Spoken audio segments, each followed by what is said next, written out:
On les avait vus à Madrid, à New York, à Paris et à Athènes. On les avait vus un peu partout en masse et déterminés. Sauf peut-être en province, comme à Strasbourg où les indignés étaient restés discrets. Ils se sont rassemblés aujourd'hui place Kléber. Ils ne sont pas très nombreux, alors on accélère un peu pour voir si d'autres arrivent. Mais non, ils sont toujours une vingtaine.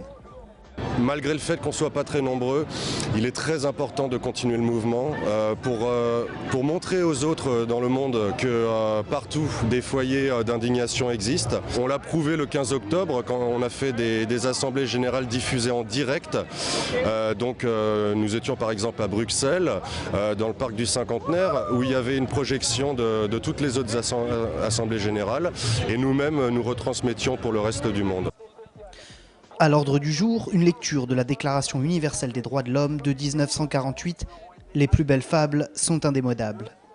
On réclame la solidarité, on invoque l'irresponsabilité des marchés, on regrette les injustices et l'absence de régulation des flux financiers. De toute évidence, et l'actualité leur donne raison, il y a urgence. Tout le monde est concerné.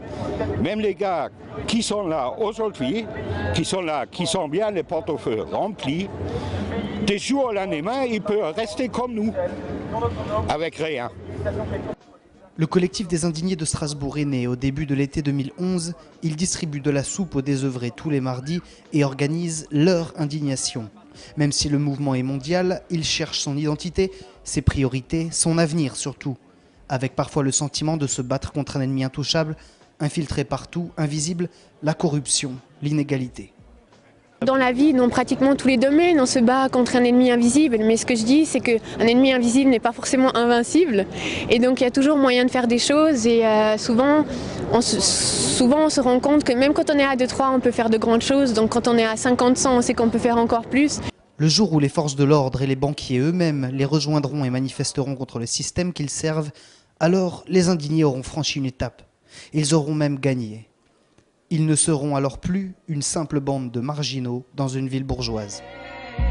Que voulais-tu que ton fils apprenne dans la rue? Quelle vertu croyais-tu qu'on y enseigne? T'as pas vraiment ça pue dehors, mais comment ça sent la mort? Quand tu respires ça mec t'es comme mort-né. Tu finis borné à force de tourner en rond. Ton cerveau te fait des faux, tu fais des bons.